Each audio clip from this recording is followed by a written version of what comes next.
ESP paranormal അതീന്ദ്രിയം എന്ന ചാനലിലെ പുതിയൊരു സെഗ്മെന്റിലേക്ക് ഏവർക്കും സ്വാഗതം. അപ്പം നമ്മൾ കഴിഞ്ഞ കുറച്ച് ദിവസങ്ങളായിട്ട് ഗുരുജി CP ശാന്തി പ്രസാദ് അവരുടെ സെഷൻസ് ചെയ്യുന്നുണ്ടായിരുന്നു. അപ്പോൾ അത് കണ്ടിന്യൂസ് ആയിട്ട് നമ്മൾ ഇട്ടുകൊണ്ടിരുന്നതിന് കാരണം വളരെ സങ്കീർണമായിട്ടുള്ള ചില സബ്ജക്റ്റുകളാണ്. നമ്മൾ ഇതുവരെ കൈകാര്യം ചെയ്തതുപോലെയല്ല, കുറച്ച് സങ്കീർണമായിട്ടുള്ള ഭാരതീയ വേദാന്തം അത് ഡിസ്കസ് ചെയ്യുകയായിരുന്നു. അപ്പോൾ അദ്ദേഹം അടുത്ത ആഴ്ച സ്വീഡനിലേക്ക് മടങ്ങി പോവുകയാണ്. അവിടെ സ്കൂൾ ഓഫ് ശാന്തി അദ്ദേഹം നടത്തി വരുന്നു. അപ്പോൾ അതുകൊണ്ട് തന്നെ ഇന്ന് മറ്റൊരു സെഷൻ അദ്ദേഹം നമുക്ക് അനുവദിച്ചിട്ടുണ്ട്.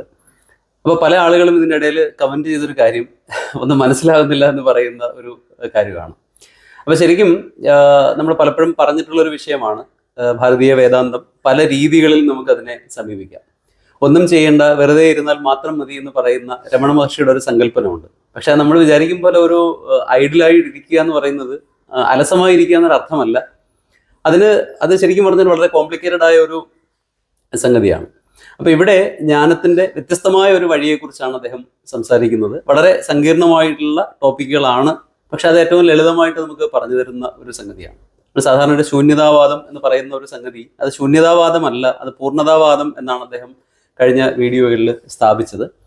അപ്പോൾ പൊതുവെ നമ്മുടെ പ്രേക്ഷകർ ആകാംക്ഷയോടെ കാത്തിരിക്കുന്ന പോപ്പുലറായിട്ടുള്ള കുറേ സബ്ജക്റ്റുകൾ ഇന്ന് ഉൾപ്പെടുത്താൻ സാധിക്കും എന്ന് ഞാൻ വിചാരിക്കുന്നു.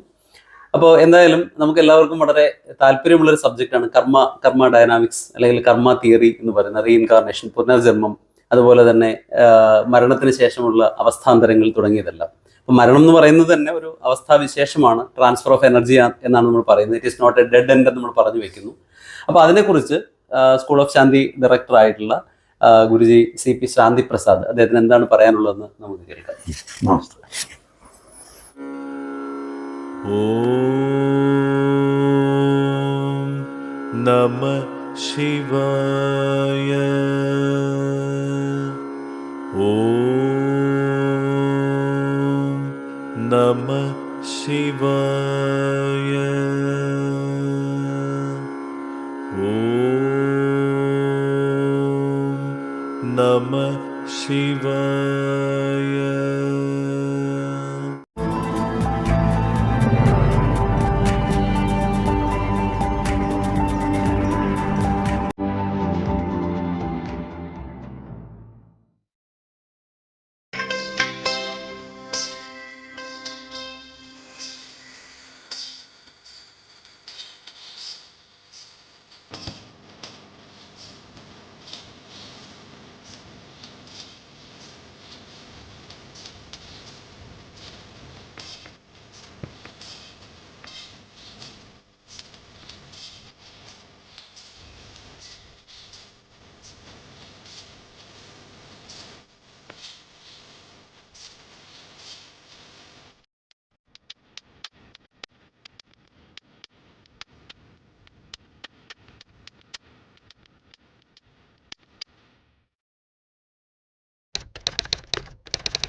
ഈ കർമ്മം എന്ന് പറയുന്നത് നമുക്ക് ഇംഗ്ലീഷിൽ പറയുകയാണെങ്കിൽ ആക്ഷൻ എന്ന് പറയാം. അപ്പോൾ ഏത് ആക്ഷൻ നടന്നാലും അതിനൊരു റിയാക്ഷൻ ഉണ്ടാവും. അപ്പം ആക്ഷൻ റിയാക്ഷൻ്റെ തിയറിയാണ് കർമ്മ തിയറി എന്ന് പറയുന്നത്. അപ്പോൾ ഏതെങ്കിലും ഒരു ചെറിയ സബ്റ്റിൽ മൂവ്മെൻറ്റ് ഉണ്ടാകുകയാണെങ്കിൽ അത് അതിൻ്റെ ചുറ്റുപാടുകൾ അതിൻ്റെ പ്രലംബതകൾ, അതിൻ്റെ അലയിളക്കങ്ങൾ ഉണ്ടാകും. ഇത് കർമ്മയെക്കുറിച്ച് നമ്മൾ സൂക്ഷ്മമായിട്ട് നോക്കുകയാണെങ്കിൽ ഇതെവിടെയാണ് ഈ കർമ്മം തുടങ്ങുന്നത് ഒരു മനുഷ്യനെ സംബന്ധിച്ച് എന്ന് നോക്കുകയാണ്. അങ്ങനെ നോക്കുമ്പോൾ മനസ്സിൻ്റെ ഉള്ളിലാണ് ഈ കർമ്മം സംഭവിക്കുന്നത് എന്ന് കാണാൻ പറ്റും. നമ്മുടെ എല്ലാ ആക്ഷനും മോട്ടിവേറ്റ് ചെയ്യുന്ന ഒരു ഫാക്ടർ എന്ന് പറയുന്നത് നമ്മുടെ ചിന്തയാണ്. അപ്പം ചിന്ത എവിടെ നിന്നുണ്ടാകുന്നു എന്ന് നമ്മൾ സൂക്ഷിച്ച് നോക്കുകയാണെങ്കിൽ കാണാം, ഇത് മെമ്മറിയിൽ നിന്നാണ് ഉണ്ടാകുന്നത്. നമ്മുടെ ഓർമ്മകളിൽ നിന്നാണ് ചിന്ത ഉണ്ടാകുന്നത്. മെമ്മറി എന്ന് പറയുന്നത് നമ്മൾ ജനിച്ചത് മുതൽ ഇതുവരെയുള്ള സർവ്വ ഇംപ്രഷൻസും പ്രോപ്പറായിട്ട് റെക്കോർഡ് ചെയ്തിട്ടുണ്ടെങ്കിൽ അത് മെമ്മറിയിൽ കാണും. ഈ റെക്കോർഡ് ചെയ്തിരിക്കുന്ന മെമ്മറി ഏരിയയിൽ നിന്ന് ഒരു മെമ്മറി സർഫസ് ചെയ്യുന്നത് സ്ഥലത്താണ് ഒരു കർമ്മത്തിൻ്റെ ആദ്യ മുഹൂർത്തം എന്ന് പറയുന്നത്. അപ്പോൾ അങ്ങനെ ഉണ്ടാകണമെങ്കിൽ ഈ സ്റ്റാഗ്നേറ്റ് ചെയ്ത് കിടക്കുന്ന മെമ്മറിയിൽ നിന്ന് ഒരു മെമ്മറി ഒരു തോട്ടിൻ്റെ ഫോമിലേക്ക് ഇറങ്ങി വരണമെങ്കിൽ അവിടെ ഒരു എനർജിയുടെ ഫ്ലോ ഉണ്ടാകേണ്ടിയുണ്ട്.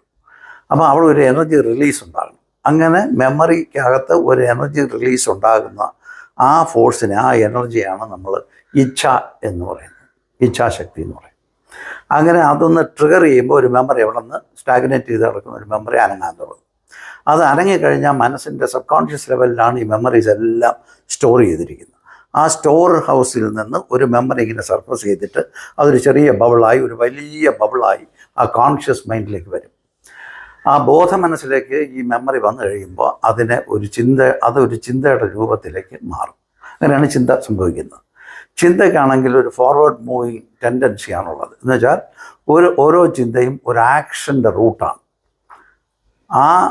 ആ റൂട്ടെന്ന് പറയുന്നത് തോട്ടാണ്, തോട്ടിൻ്റെ റൂട്ടെന്ന് പറയുന്നത് ഇച്ഛയാണ്. അപ്പോൾ ഇച്ഛ ട്രിഗർ ചെയ്യുന്ന മെമ്മറി തോട്ടിൻ്റെ ഫോമിലേക്ക് വന്ന് കോൺഷ്യസ് മൈൻഡിലേക്ക് സർഫസ് ചെയ്ത് വരുമ്പോൾ അതൊരു തോട്ടായി.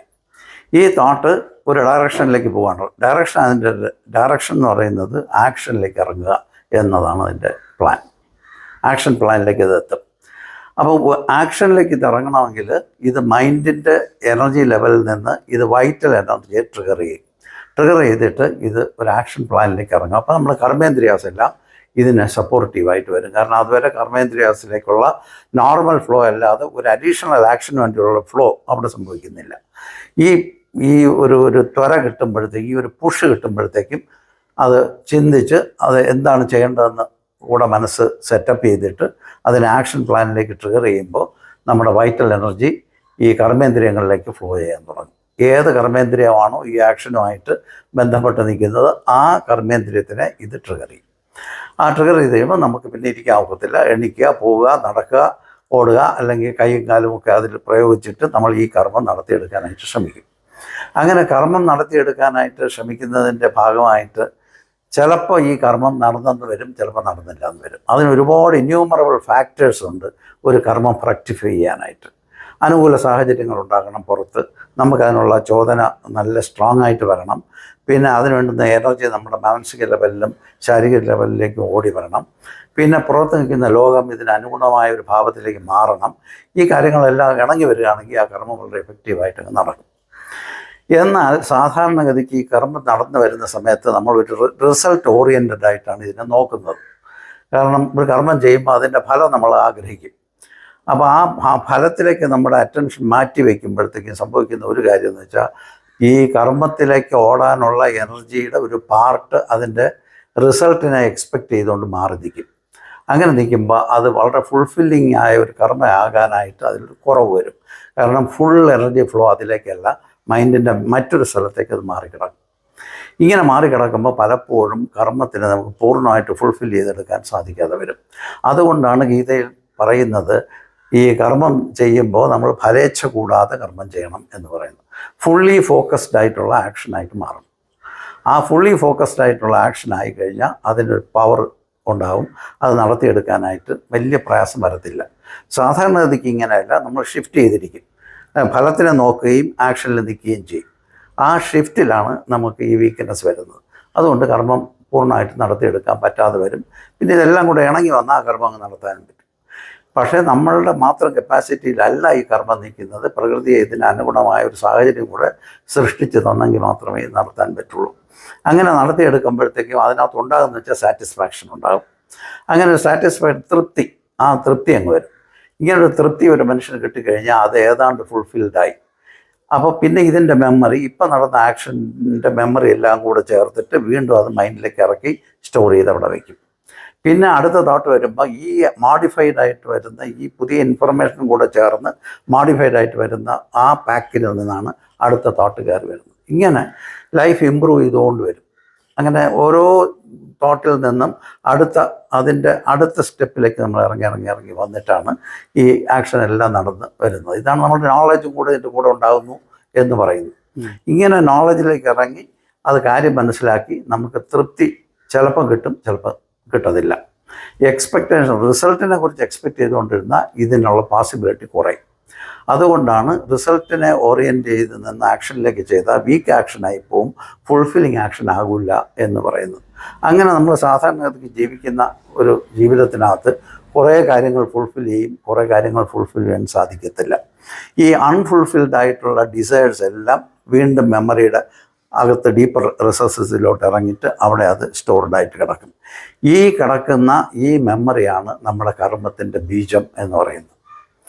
ഇത് കൃത്യമായിട്ട് റൂട്ട് ഔട്ട് ചെയ്യണമെങ്കിൽ ഇതെന്താണ് ചെയ്യേണ്ടത് എന്ന് ആദ്യം എക്സാമിൻ ചെയ്യേണ്ടതുണ്ട്.